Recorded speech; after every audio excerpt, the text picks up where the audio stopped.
Hello friends, मैं हूं प्रतीक साहू। आपका स्वागत करता हूं अपने यूट्यूब चैनल प्लेटफॉर्म अकेडमी पर। आज हम लोग इतिहास के 41 से 68 तक क्वेश्चन करेंगे। 1 से 40 तक हो चुके थे पहले ही, तो चलिए स्टार्ट करते हैं हम लोग 41 नंबर से। तो 41 क्वेश्चन नंबर है, गुप्त राजवंश किस लिए प्रसिद्ध है? कला एवं स्थापत्य, साम्राज्यवाद, राजस्व एवं भूमि, साहित्यिक कार्यों को संरक्षण। तो इसका आंसर दीजिए आप लोग।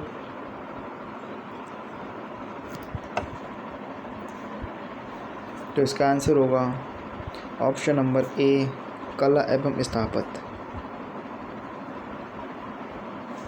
गुप्त राजवंश था जो वो कला एवं स्थापत्य के लिए प्रसिद्ध था। चलिए नेक्स्ट करते हैं हम लोग। गुप्त राजवंश की स्थापना किसने की थी? ए समुद्रगुप्त, बी श्रीगुप्त, सी विक्रमादित्य, डी स्कंदगुप्त। तो इसका आंसर करिए आप लोग कि गुप्त वंश की स्थापना किसने की थी। तो इसका आंसर होगा ऑप्शन नंबर बी, श्रीगुप्त ने। गुप्त वंश की स्थापना श्रीगुप्त जी ने की थी। चलिए नेक्स्ट करते हैं हम लोग। फायान जो चीनी यात्री था, जो 405 से 11 ईस्वी किसके शासन में भारत आया था? तो फायान जो चीनी यात्री था किसके शासन काल में भारत आया था? ए समुद्रगुप्त, बी चंद्रगुप्त जो विक्रमादित्य थे, C Chandragupta first, D Harshvardhan. तो इसका आंसर होगा option number B, Chandragupta second, जिनको विक्रमादित्य के नाम से भी जाना जाता था। चलिए नेक्स्ट करते हैं हम लोग। भारतीय नेपोलियन किसे कहा जाता है? ए चंद्रगुप्त मौर्य, बी चंद्रगुप्त विक्रमादित्य, सी समुद्रगुप्त, डी हर्षवर्धन। तो भारत का नेपोलियन समुद्रगुप्त को कहा जाता है। तो option number C right answer हो जाएगा। आप लोग भी करते रहिए इसी प्रकार और देखते रहिए आप लोगों को कितना आता है। चलिए नेक्स्ट करते हैं हम लोग 45 नंबर। किस वंश के शासन को भारतीय इतिहास का स्वर्ण युग कहा जाता है? ए मौर्य, बी कुषाण, सी सातवाहन, डी गुप्त। तो इसका आंसर होगा ऑप्शन नंबर डी, गुप्त।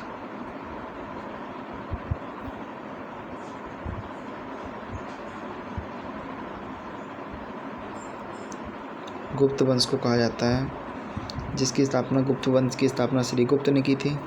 चलिए नेक्स्ट करते हैं हम लोग 46 नंबर। किस दक्षिण भारतीय शासक ने हर्षवर्धन को नर्मदा नदी के किनारे पराजित किया था? ए पुलकेशिन फर्स्ट, बी पुलकेशिन द्वितीय, सी विक्रमादित्य फर्स्ट, डी विक्रमादित्य द्वितीय। तो इसका आंसर करिए आप लोग। तो इसका आंसर होगा ऑप्शन नंबर बी, पुलकेशिन द्वितीय। पुलकेशिन द्वितीय ने दक्षिण भारतीय शासक ने हर्षवर्धन को नर्मदा नदी के किनारे पराजित किया था। वो थे पुलकेशिन द्वितीय ने हर्षवर्धन को नर्मदा नदी के किनारे पराजित किया था। नेक्स्ट क्वेश्चन है, हर्षवर्धन के साम्राज्य की राजधानी कहाँ थी? ए कन्नौज, बी थानेश्वर, सी दिल्ली, डी अजमेर। तो इसका आंसर करिए आप लोग। तो इसका आंसर होगा ऑप्शन नंबर ए, कन्नौज, जो उत्तर प्रदेश में पड़ता है। इत्र की नगरी के नाम से जाना जाता है कन्नौज को। चलिए नेक्स्ट करते हैं हम लोग। चीन का प्रसिद्ध धार्मिक विद्वान हुएनसांग किसके शासन काल में भारत आया था? Question mark. ए ऑप्शन है हर्षवर्धन, बी है समुद्रगुप्त, सी है कनिष्क, डी है चंद्रगुप्त। तो 48 का आंसर आप लोग कीजिए। तो इसका आंसर होगा ऑप्शन नंबर ए, हर्षवर्धन। चीनी यात्री जिनका नाम हुएनसांग था, वो हर्षवर्धन के काल में भारत आए थे। चलिए नेक्स्ट करते हैं हम लोग।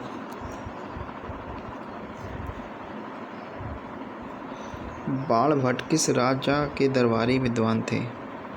ऑप्शन नंबर ए है चंद्रगुप्त द्वितीय, बी है समुद्रगुप्त, सी है धर्मपाल, डी हर्षवर्धन।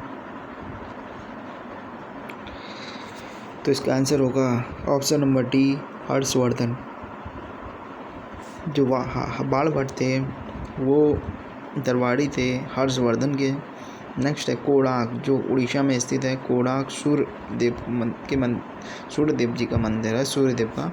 तो उसका निर्माण किसने करवाया था?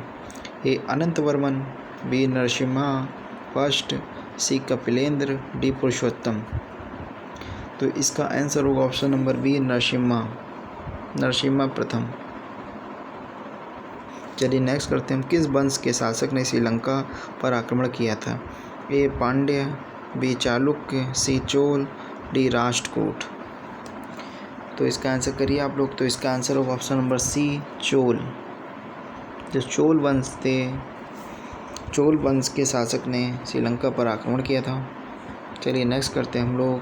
कांची में प्रसिद्ध कैलाश मंदिर का निर्माण किसने करवाया था? ए है महेंद्र वर्मन फर्स्ट, बी है नरसिंह वर्मन सेकेंड, सी है नंदी वर्मन सेकेंड, डी है दंती वर्मन। तो इसका आंसर होगा option number B, Narasimha Varman द्वितीय। नेक्स्ट है निम्न में से राजवंश व शासन क्षेत्र में कौन सा युग्म गलत है? ए चालुक्य, बादामी, कल्याणी, वेगी। तो ये सही है। बी है पांड्य, मदुरै, ये भी ठीक है। सी है जो चोल है, दक्षिण भारत के थे, दक्षिण भारत का वंश था। और डी है पल्लव, जो उड़ीसा के। ये गलत होगा, पल्लव जो उड़ीसा के हैं। नेक्स्ट है तंजौर के शिव मंदिर का निर्माण किसने करवाया था? ए चोलों ने, बी पल्लवों ने, सी पांडवों ने, डी राष्ट्रकूटों ने। तो इसका आंसर करिए आप लोग। तो इसका आंसर होगा ऑप्शन नंबर ए, चोलों ने। तंजौर के शिव मंदिर का निर्माण चोलों ने करवाया था। नेक्स्ट क्वेश्चन है राष्ट्रकूट साम्राज्य का प्रवर्तक कौन था? ए दंती दुर्गा, जिसको दंडी नाम से भी जानते थे, बी है अमोघवर्ष, सी है गोविंद तृतीय, डी है इंद्र तृतीय। तो इसका आंसर होगा ऑप्शन नंबर ए, दंती दुर्गा, दंडी के नाम से जानते थे इसको। नेक्स्ट क्वेश्चन करते हैं हम लोग। चोल राजाओं ने किस धर्म को संरक्षण प्रदान किया? ऑप्शन नंबर ए, जैन धर्म, ऑप्शन नंबर बी, बौद्ध धर्म, ऑप्शन नंबर सी, शैव धर्म, ऑप्शन नंबर डी, वैष्णव धर्म। तो इसका आंसर होगा ऑप्शन नंबर सी, शैव धर्म। चोल राजाओं ने शैव धर्म को संरक्षण प्रदान किया था। चलिए नेक्स्ट करते हैं हम लोग।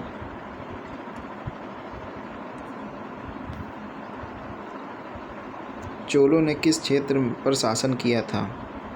Option number A, Malabar, option number B, Tanjore, option number C, Ceylon, option number D, Mysore. तो इसका आंसर होगा ऑप्शन नंबर बी, तंजौर। चोलों ने तंजौर पर शासन किया था। चलिए नेक्स्ट क्वेश्चन करते हैं हम लोग। पूर्वी चालुक्यों की राजधानी थी? पातापी, बी बेगी, सी नागार्जुनकोड़ा, डी है अमरावती। तो इसका आंसर होगा ऑप्शन नंबर बी, बेगी। नेक्स्ट करते हैं मध्यकालीन युग में निर्मित लिंगराज मंदिर स्थित है? ए भुवनेश्वर में, बी खजुराहो में, सी मदुरै में, डी माउंट आबू में। तो इसका आंसर होगा ऑप्शन नंबर ए, भुवनेश्वर में। जो मध्यकालीन लिंगराज मंदिर है वो उड़ीसा की राजधानी भुवनेश्वर में स्थित है। चलिए नेक्स्ट करते हैं हम लोग।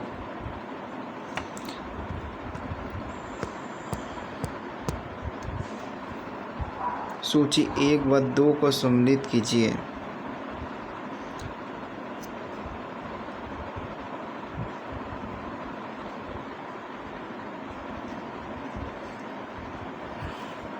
विक्रमी संवत की स्थापना 3.57 ईस्वी में हुई थी, 357 ईस्वी में हुई थी। नेक्स्ट है शक संवत की स्थापना। तो शक संवत की स्थापना हुई थी 278 ईसा पूर्व। नेक्स्ट है हिजरी संवत की स्थापना। तो हिजरी संवत की स्थापना 1622 ईस्वी में हुई थी। नेक्स्ट आखिरी बचा फायान भारत कब आया था? तो ये 405 ईस्वी में आए थे।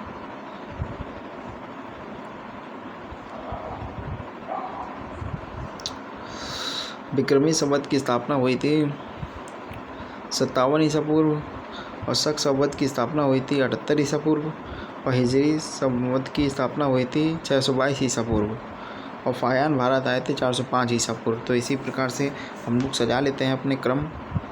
तो क्रम हो जाएगा 3, 2, 1, 4। तो इसी बी नंबर मिल रहा है इसी उसमें, तो बी नंबर ठीक हो जाएगा। चलिए नेक्स्ट करते हैं हम लोग क्वेश्चन नंबर 61। भारत में शुद्ध सोने के सिक्के सबसे पहले किसने चलाए? ए गुप्त, बी कुषाण, सी मौर्य, डी मगध। तो इसका आंसर होगा आप लोगों का ऑप्शन नंबर बी कुषाण। कुषाणों ने सिक्के का निर्माण किया था जो सोने से बने हुए थे सबसे पहले। चलिए नेक्स्ट करते हैं हम लोग यादव शासकों की राजधानी थी द्वार समुद्र, बी वारंगल जो तेलंगाना में पड़ता है, सी कल्याणी, डी देवगिरी। तो इसका आंसर होगा option number D Devagiri. Devagiri को यादवों शासकों की राजधानी कहा जाता था। 63 तराइन के द्वितीय युद्ध जो 1192 ईसा पूर्व में हुआ था, किसको पराजित किया गया था? पृथ्वीराज ने मोहम्मद गौरी को, मोहम्मद गजनी ने पृथ्वीराज को हराया था। ऑप्शन नंबर सी पृथ्वीराज ने मोहम्मद गजनी को हराया था। Option number D Mohammad Ghori ने पृथ्वीराज को हराया था। तो इसका आंसर होगा आप लोगों का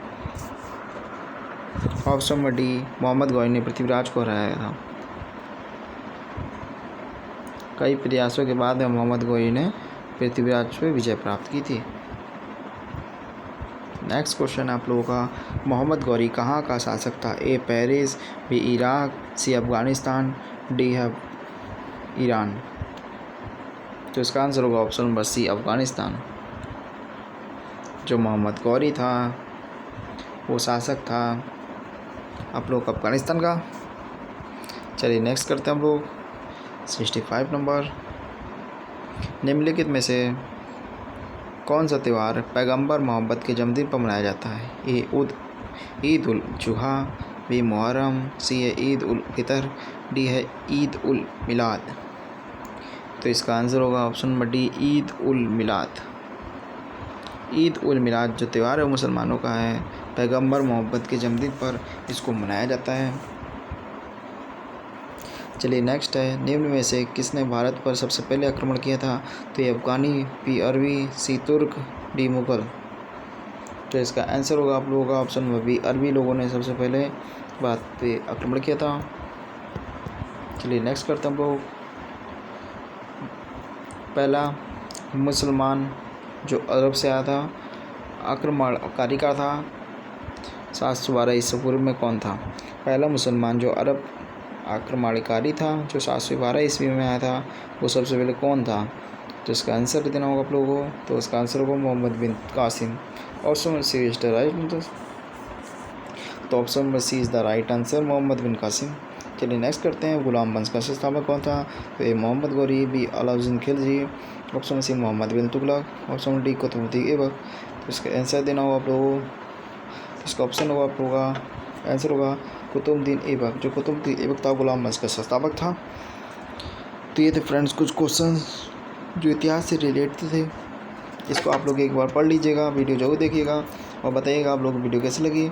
तो चलिए तो मिलते हैं हम लोग नेक्स्ट वीडियो में अपने इतिहास के, जिससे 68 से लेके आगे क्वेश्चन स्टार्ट करेंगे हम लोग। वो हिस्ट्री का थर्ड पार्ट होगा वाला।